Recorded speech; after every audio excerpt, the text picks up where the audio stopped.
قال رسول الله صلى الله عليه وسلم আতানি আতিম মির রব্বি। নবীজি বলেন, আমার কাছে আমার রবের পক্ষ থেকে একজন ফেরেশতা আসার পর খাইয়ারানি বাইনা আইয়ুদখিলা নিসফা উম্মতি আল জান্নাহ ওয়া বাইনা শাফাআ, আমাকে দুইটা বিষয়ের স্বাধীনতা দেওয়া হয়েছে। বলেন কয়টা? নবীজি বলেন, আমার কাছে আমার রবের পক্ষ থেকে একজন ফেরেশতা আসার পর আমাকে দুইটা বিষয়ের যে কোনো একটা গ্রহণ করার স্বাধীনতা দেওয়া হয়েছে। এক নাম্বার, আমাকে স্বাধীনতা দেওয়া হয়েছে, নবী আপনি চাইলে আপনার অর্ধেক উম্মত জান্নাতে নিতে পারবেন। সুবহানাল্লাহ, সবাই সুবহানাল্লাহ পড়েন। অর্ধেক উম্মত জান্নাতে, এই হলো একটা। দুই, ওয়া বাইনা শাফাআ, চাইলে সুপারিশ করতে পারবেন, তবে দুইটা নিতে পারবেন না, দুইটার যে কোনো একটা নিতে হবে। নবীর সামনে অপশন হলো দুইটা, গ্রহণ করতে হবে একটা, অপশন হলো দুইটা, কিন্তু দুইটার যে কোনো একটা গ্রহণ করা। হাবিব কোনটা নিবেন? অর্ধেক উম্মত জান্নাতে নিবেন নাকি সুপারিশ করবেন? কিন্তু নিতে হবে একটা আপনার। আমাদের নবীজি সাল্লাল্লাহু আলাইহি সাল্লাম, আমাদের নবীর কি বুদ্ধি! আল্লাহ বলেন সুবহানাল্লাহ। নবীজি সাল্লাল্লাহু আলাইহি সাল্লাম বললেন, ইখতারতু শাফাআ, আমি সুপারিশ গ্রহণ করার স্বাধীনতা গ্রহণ করলাম। কারণ আমার অর্ধেক উম্মত জান্নাতে গেলে তো শেষ, আর কাউরে নিতে পারবো না, কিন্তু সুপারিশ তো আমি করতেই থাকবো, করতেই থাকবো, করতেই থাকবো। শিরিক করলে অতীতের সমস্ত আমলনামা বরবাদ। এই ব্যাপারে একটা কোরআনের আয়াত থেকে দলিল দিব, এই দলিলটা সবাই মুখস্থ করবেন, বাসায় গিয়ে বিবিরে শোনাইবেন, ছেলে মেয়ে সবাইরে শোনাইবেন, যাদের সাথে দেখা সাক্ষাৎ হবে তাদেরকেও এই আয়াতের অনুবাদটা শোনায় ওয়াজ করে দিবেন। এখন যে আয়াতটা বলবো, সূরা জুমারের 65 নম্বর আয়াত। কোন সূরা? সূরা জুমার। কত নম্বর আয়াত? 65। পারা হলো 24। কত নম্বর পারা? 24। 24 নম্বর পারার 4 নম্বর পৃষ্ঠা, হাফিজি কোরআন মাজিদ অনুযায়ী 24 পারা 4 নম্বর পৃষ্ঠা, সূরা জুমার 65 নম্বর আয়াত। এই আয়াতের অনুবাদটা মুখস্থ রাখলে চলবে। আমি আয়াতটাও পড়ি, অনুবাদটাও পড়ি। আল্লাহ তাআলা বলেন, ওয়ালাকাদ উহিয়া ইলাইকা ওয়া ইলাল্লাযীনা মিন ক্বাবলিক লাইন আশরাকতা লায়াহবাতান্না আমালুকা। নবীকে আল্লাহ ডাক দিয়ে বলতেছেন, নবী আপনার প্রতি এবং আপনার পূর্বে যত নবী তাদের প্রতি এই মর্মে ওহী প্রেরণ করা হয়েছিল, ইন আশরাকতা, নবী আপনি যদি শিরিক করেন, নবী আপনি যদি শিরিক করেন, নবী আপনি যদি শিরিক করেন। কারে বলতেছে? আরে কারে বলতেছে? নবীকে বলতেছে, নবী আপনি যদি শিরিক করেন, লায়াহবাতান্না আমালুকা, অবশ্যই অবশ্যই আপনার সমস্ত আমল নামা বরবাদ হয়ে যাবে। নবীর মতো এত আমল দুনিয়ার কেউ করতে পারবে না, সেই নবীকে আল্লাহ ধমক দিচ্ছে, আপনি শিরিক করলে সমস্ত আমল নামা বরবাদ। নবী তো শিরিক করার প্রশ্নই আসে না, আল্লাহ নবীকে ধমকটা দিয়ে প্রকারান্তরে ধমকটা আমাদেরকে দিচ্ছে যে হাবিব আপনাকে আমি বলতেছি, আপনি শিরিক করলে আমল নামা বরবাদ, আপনার উম্মতকে জানায়া দেন তারা শিরিক করলে তাদের অবস্থাটা কি হতো। আল্লাহ বলে, বান্দা তোমার গুনাহ যদি আকাশ পরিমাণ হয় আর তুমি যদি আমার কাছে ক্ষমার আশায় ক্ষমা চাও, আমি তোমার এই পরিমাণ গুনাহ ক্ষমা করতে আমি আল্লাহ কারো পরোয়া করি না। আমি আল্লাহ আমার বান্দাকে মাফ করবো, এতে কার কি? আমি আল্লাহ আমার বান্দাকে ক্ষমা করবো, এতে আমি কারো পরোয়া করি না। আমার বান্দাকে আমি মাফ করবো, এতে কার কি? এরপরে আল্লাহ বলেন, ইয়া বনা আদম ইন্নাকা লাউ আতাইতানি বিকুরাবিল আরদি খাতায়ায়া, পৃথিবীর রাশি রাশি বালু পরিমাণ গুনাহ নিয়ে যদি আমার কাছে উপস্থিত হও, সুম্মা লাকিতানি লা তুশরিকু বিল্লাহি শাইআ, আর যদি আমি আল্লাহ তাকায় দেখি তোমার পাপের মধ্যে শিরিক নাই, বালু পরিমাণ পাপ আছে কিন্তু শিরিক নাই, পুরা দুনিয়া পরিমাণ পাপে ভরে ফেলছো তুমি কিন্তু শিরিক করো নাই, লা আতাইতুকা বিকুরাবিহা মাগফিরাতান, আমি দুনিয়ার বালু পরিমাণ ক্ষমা দিয়ে তোমাকে ক্ষমা করে দিলাম। পাপ করছো আল্লাহ সাল্লাল্লাহু আলাইহি ওয়াসাল্লাম, তু'রাদুল আ'মালু ইলাল্লাহ ফি কুল্লি ইয়াউমি খামিসিন ওয়া ইসনাইন। নবী বলেন, প্রতি সোমবার আর বৃহস্পতিবার আমলনামা আল্লাহর কাছে পেশ করা হয়। আমলনামার মধ্যে আমার রব তাকায় দেখে শিরিক নাই আর বিদ্বেষ পোষণ নাই, দুইটা অপরাধ নাই। যদি দেখে বান্দার শিরিক নাই আর বান্দা তার ভাইয়ের সাথে বিদ্বেষ রাখে না, কয় অপরাধ? দুইটা। শিরিক রাখে না, শিরিক করে না, আর হলো ভাইয়ের সাথে বিদ্বেষ নাই। আমল নামার মধ্যে শিরিক নাই আর হলো বিদ্বেষ নাই। তো আমল নামায় যদি শিরিক না থাকে আর যদি বিদ্বেষ না থাকে, এরকম যদি হয় যে আমার আমল নামাটা এমন, এখানে শিরিক নাই বিদ্বেষ নাই, তো আল্লাহ তাআলা যদি দেখে তার আমল নামায় শিরিকের গুনাহ নাই আর ভাইয়ের সাথে বিদ্বেষ নাই, আল্লাহ তাকে মাফ করে দেয়। আসলে আপনারা বুঝছেন আলোচনার বিষয়বস্তু শিরক। কি বলেন তো? শিরক। শিরক শব্দের অর্থ হলো অংশ, ইশরাক শব্দের অর্থ হলো অংশীদার করা, শরীক করা। আল্লাহর ইবাদতে, আল্লাহর নাম এবং গুণাবলীতে অন্য কোনো মাখলুককে অংশীদার বানানো, এটা শিরক। শিরক কাকে বলে? আশ-শিরকু হুয়া আইয়াত্তাখিযা মিন দুনিল্লাহ মা ইউহিব্বুহু কামা ইউহিব্বুল্লাহ। শিরক বলা হয় আল্লাহর পরিবর্তে এমন কাউকে অভিভাবক, উপাস্য সাব্যস্ত করা। আল্লাহকে যেমন ভালোবাসে ওই উপাস্যকেও তেমন ভালোবাসে, নাউজুবিল্লাহ। এটাকে বলা হয় শিরক। শিরক প্রথমত মৌলিকভাবে দুই প্রকার, একটা বড় শিরিক আর একটা ছোট শিরিক। বড় শিরিক আবার তিন প্রকার। এক নম্বর আশ-শিরকু ফির রুবুবিয়্যাহ,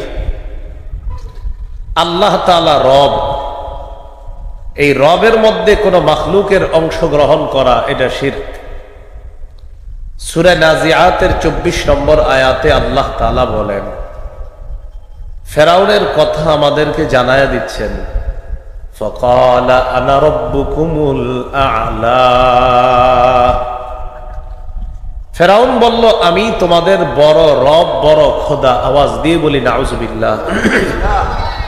রব একমাত্র কে? আল্লাহ। ফেরাউন নিজেকে রব বলে দাবি করা, এটা শিরক। বড় শিরিকের দ্বিতীয় প্রকার হলো আশ-শিরকু ফিল উলুহিয়্যাহ, আল্লাহ তাআলা একমাত্র ইলাহ, ইবাদত একমাত্র আল্লাহর করি আমরা, আল্লাহর ইবাদতে অন্য কাউকে শরীক করা, এটাও বড় শিরিক। সূরা জুমারের 3 নম্বর আয়াতে আল্লাহ বলেন, ওয়াল্লাযীনা ইত্তাখাযু মিন দুনিহি আউলিয়া মা না'বুদুহুম ইল্লা লিয়ুকাররিবুনা ইলাল্লাহি যুলফা। একদল মানুষ আল্লাহর পরিবর্তে এমন উপাস্য বানায়, এমন মূর্তি, দেব দেবীর পূজা করে। তাদেরকে যদি জিজ্ঞাসা করা হয় তোমরা কেন আল্লাহ ছাড়া অন্যদের ইবাদত করো, তারা জবাব দেয়, মা না'বুদুহুম ইল্লা লিয়ুকাররিবুনা ইলাল্লাহি যুলফা। আমরা আল্লাহ ছাড়া অন্যদের ইবাদত করি যাতে তারা আমাদেরকে আল্লাহ পর্যন্ত পৌঁছায় দেয়। তাহলে উপাস্য দেবদেবীর পূজা কেন করে? তারা আমাদেরকে আল্লাহ পর্যন্ত পৌঁছায় দিবে, এই জন্য। এটা হলো ইবাদতে শিরিক। বলেন ইবাদত হবে একমাত্র কার? সূরা আনআমের 162-163 নম্বর আয়াত, এই দুই আয়াতে আল্লাহ বলেন, কুল ইন্না সলাতি ওয়া নুসুকি ওয়া মাহইয়ায়া ওয়া মামাতি লিল্লাহি রাব্বিল আলামিন। নবী আপনি বলেন, আমার নামাজ, আমার কোরবানি, আমার জীবন, আমার মরণ বিশ্ব জগতের রব আল্লাহর জন্য। বলেন আমার নামাজ কার জন্য? আমার কোরবানি কার জন্য? আমার জীবন কার? আমার মরণ কার? আল্লাহর জন্য। বড় শিরিকের 3 নম্বর প্রকার হলো আশ-শিরকু ফিস সিফাত, আল্লাহর গুণাবলীতে কাউকে অংশীদার বানানো। আল্লাহর নামকে বিকৃত করা, এটা শিরিক, মুশরিকদের কাজ। সূরা আরাফের 180 নম্বর আয়াতে আল্লাহ বলেন,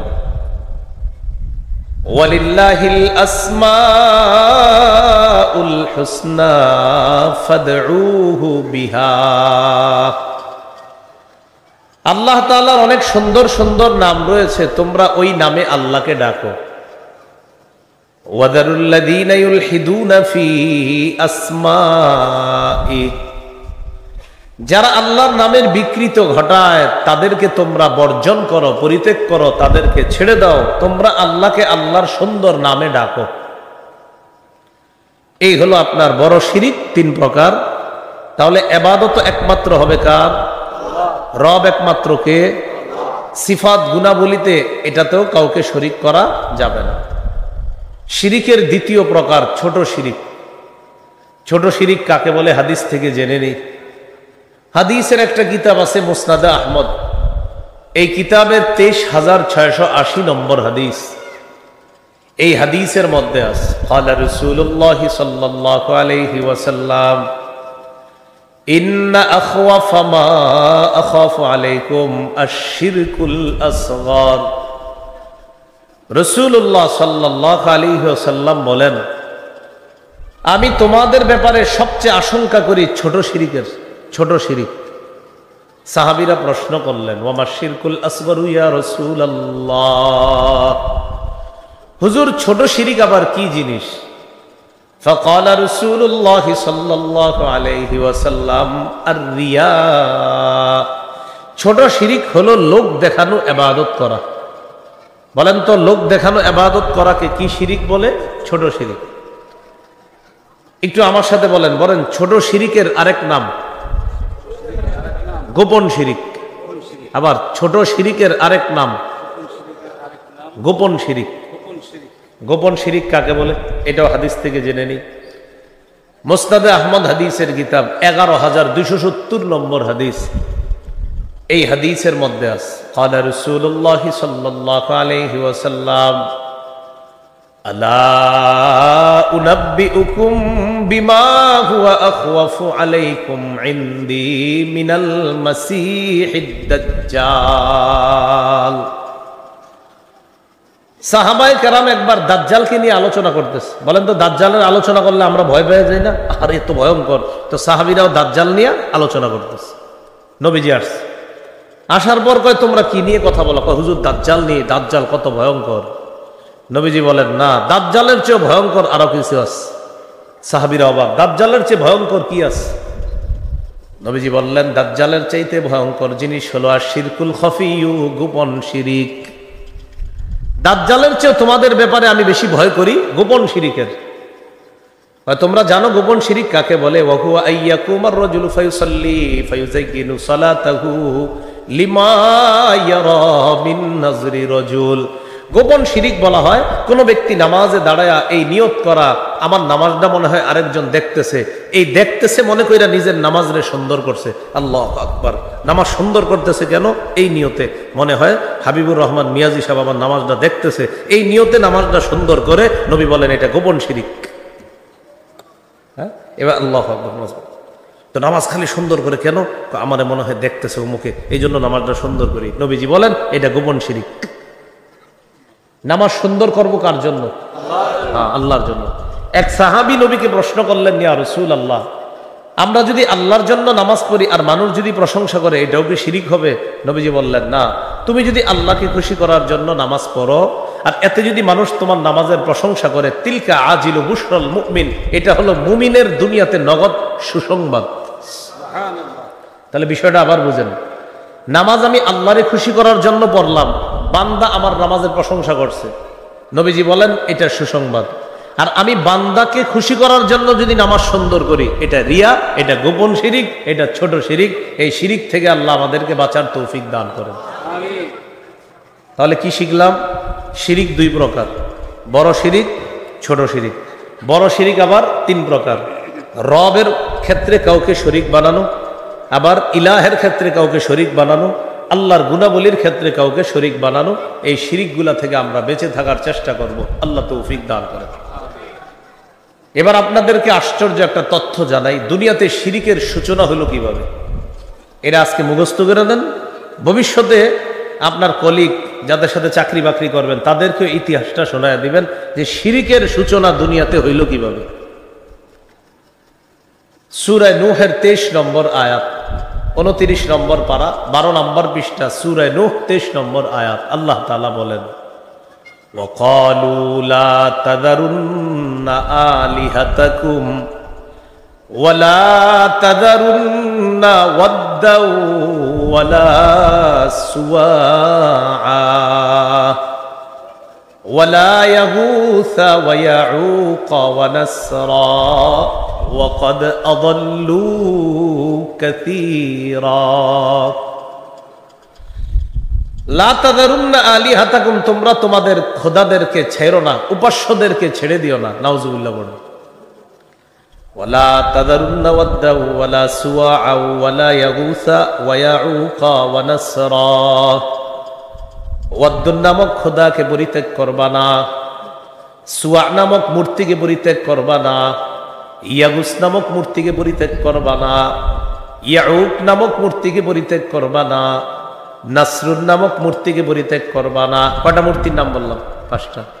ওয়াদ্দুন, সুওয়াউন, ইয়াগুস, ইয়াউক, নাসরুন, এই 5টা মূর্তি। তো এই মূর্তিদেরকে তোমরা পরিত্যাগ করবা না, একদল আরেক দলকে এটা বলতো। এই আয়াতের ব্যাখ্যা সহিহ বুখারীর 4920 নম্বর হাদিস। আব্দুল্লাহ ইবনে আব্বাস রাদিয়াল্লাহু তাআলা আনহুমা বলেন, মূলত এই যে 5টা মূর্তির নাম বললাম আপনাদের সামনে, এই 5টা মূর্তি মূলত মূর্তির নাম ছিল না, এই 5টা নাম ছিল আল্লাহর ওলিদের নাম। বলেন, যে 5টা মূর্তির নাম বললাম, এগুলো কি মূর্তির নাম ছিল না ওলিদের নাম ছিল? ওলিদের নাম ছিল। নূহ আলাইহিস সালাতু ওয়াস সালামের জাতির মধ্যে এই 5 ওলি ছিল। এই 5 ওলি যখন মারা গেল, আওহা শাইতানু ইলা কওমিহিম আনিনসিবু ইলা মাজালিসিহিম আল্লাতী ইয়াজলিসুনা আনসাবা। 5 জন আল্লাহর ওলি মারা যাওয়ার পর তাদের সম্প্রদায় যারা আছে তাদের কাছে শয়তান আসছে। আসার পর শয়তান তাদেরকে বলে, তোমাদের যে 5 জন আল্লাহর ওলি মারা গেছে তাদের 5টা প্রতিমূর্তি বানাও, তাদের 5টা মূর্তি তৈরি করো। ওই 5 মূর্তি তাদের বৈঠকখানার মধ্যে বসায় দাও। দেখছেন, 5 আল্লাহর ওলি যেখানে বসতো তাদের 5টা মূর্তি বানাবা, আর এই 5 জনের বৈঠকখানায় মূর্তিগুলা বসায় রাখবা। আমরা অনেক সম্মানিত মানুষের মূর্তি বানাই, হ্যাঁ, বানায় মনে করি কি এটা সম্মান না। যার মূর্তি বানাইলাম এটা তারে সম্মান দেওয়া হয় না। আমি তো আশাবাদী, যার ব্যাপারে এগুলো করা হয়েছিল এতদিন, তিনি মনে হয় এখন কিছুটা শান্তিতে আছে, যে আলহামদুলিল্লাহ হুজুরদের কারণে এখন ভালো আছে। আমরা ভাবি যে এটা সম্মান, সম্মান না। তো শয়তান এসে কি বলল, এই 5 আল্লাহর ওলি যেখানে বসতো, এই 5 আল্লাহর ওলির বৈঠকখানায় 5 জনের মূর্তি বানাবো। আর 5 মূর্তির নাম রাখবা কি, ওই 5 আল্লাহর ওলির নামে মূর্তিগুলোর নামও রাখবা। তো ওয়াদ্দুন নামক আল্লাহর ওলি যেখানে বসতো সেখানে একটা মূর্তি বানায়া, ওই ওয়াদ্দুন নামক মূর্তি যেখানে বসাইছে সেখানে আল্লাহর ওলির একটা প্রতিমূর্তি বানায়া মূর্তির নামও দিছে ওয়াদ্দুন। সুওয়াউন মূর্তির নাম দিছে সুয়া। ইয়াগুস যে আল্লাহর ওলির নাম, ওই জায়গায় একটা মূর্তি বসায় ইয়াগুসের নাম দিছে ইয়াগুস, মানে মূর্তির নামও ইয়াগুস। ইয়াউক আল্লাহর ওলি যেখানে বসতো সেখানে একটা মূর্তি বসায় তার নাম দিছে ইয়াউক।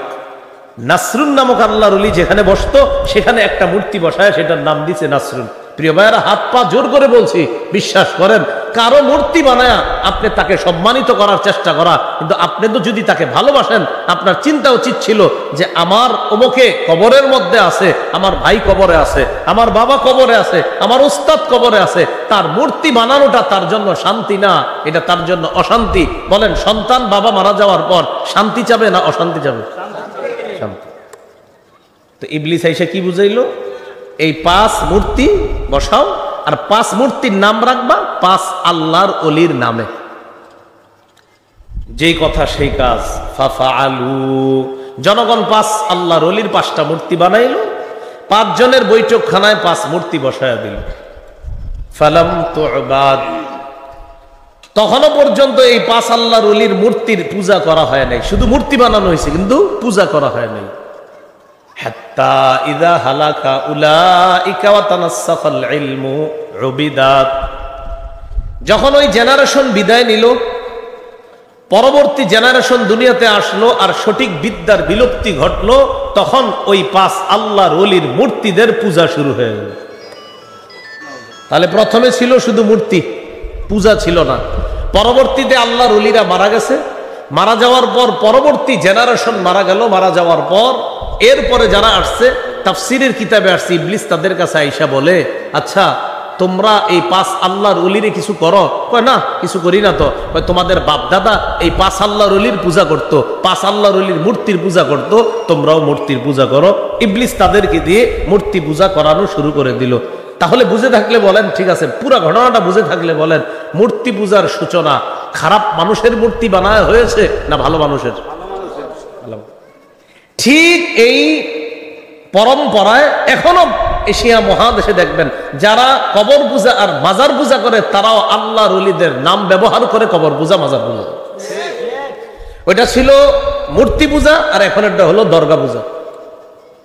দেখবেন শাহজালাল রহমতুল্লাহ আলাই, যিনি এদেশ থেকে শিরিক পিড়ে উঠাইছে, সেই শাহজালাল রহমতুল্লাহ আলাইর কবরকে কেন্দ্র করে যদি কোনো শিরিক করা হয়, আল্লাহ যদি ওনারে খালি একটু দুনিয়াটা দেখানোর জন্য আনতেন যে শাহজালাল আপনার কবরের সামনে যা হয় একটু আপনি দেখেন, যদি এই সুযোগ দিত, উনি সর্বপ্রথম তার ওই সমস্ত পাগলা ভক্তদেরকে পিটে সেখান থেকে সরাইতো যারা তার কবরকে মাজারকে কেন্দ্র করে শিরিক করে।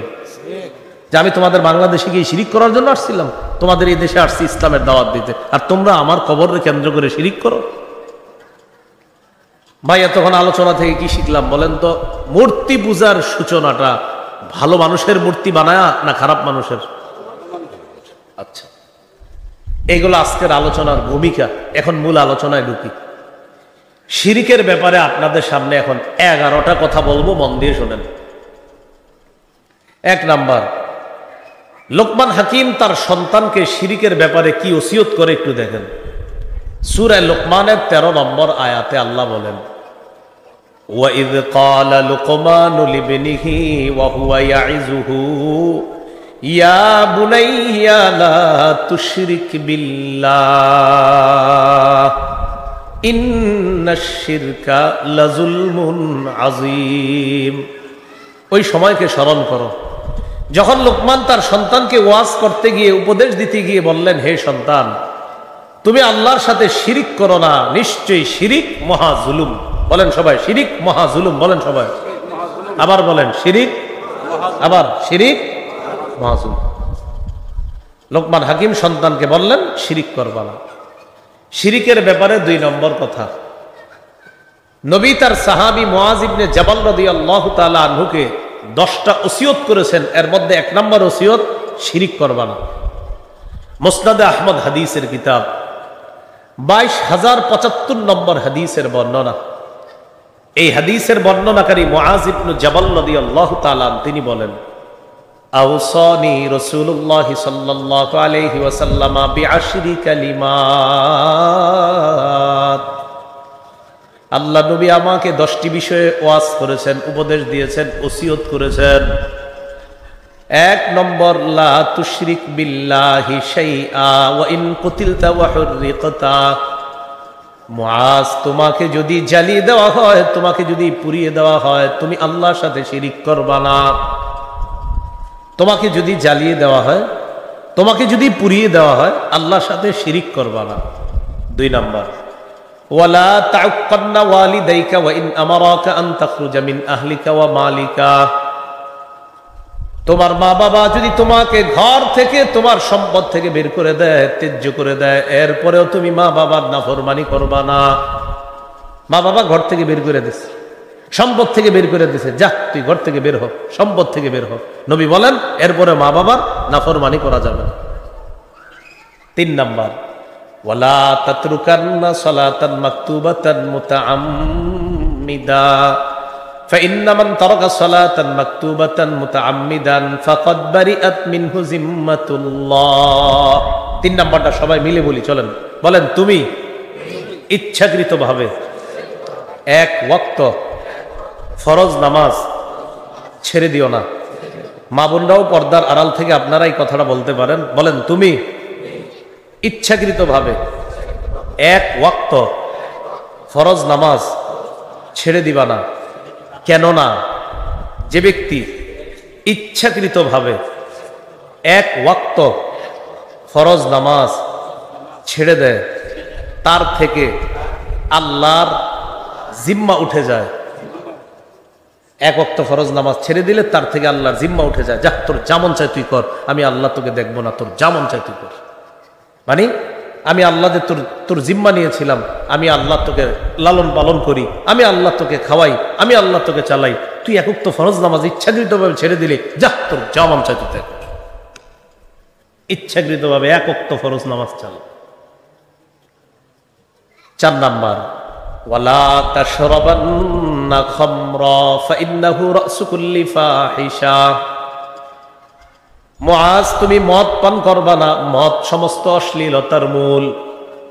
মদ দ্বারা উদ্দেশ্য যত মাদক দ্রব্য আছে, ইয়াবা, বাবা, গাজা, ফেন্সিডিল, হিরোইন, আফিম, কানাডা ড্রাই, শ্যাম্পেন, মাস্তুদ, ডাইল, সব ইত্যাদি উদ্দেশ্য।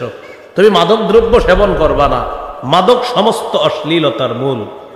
5 নাম্বার, ওয়া ইয়াকা ওয়াল মাসিয়া ফাইন্না বিল মাসিয়াতি হাল্লা সাখাতুল্লাহ। গুনাহ করবা না, নাফরমানি করবা না, নাফরমানির কারণে আল্লাহর গজব আসে। কি আসে? গুনাহ করবা না, নাফরমানি করবা না, নাফরমানির কারণে আল্লাহর গজব আসে। যারা নাফরমান তারা নাফরমানি করে আর চিন্তা করে হুজুররা খালি কয় গজব নাকি আসে, আসে না তো। নাফরমান নাফরমানি করে আর কয় হুজুররা খালি কয় নাফরমানি করলে নাকি গজব আসে, কই আসে না তো, এরকম চিন্তা করে। কি আসছেনি? আরে আসেনি, আসেনি গজব।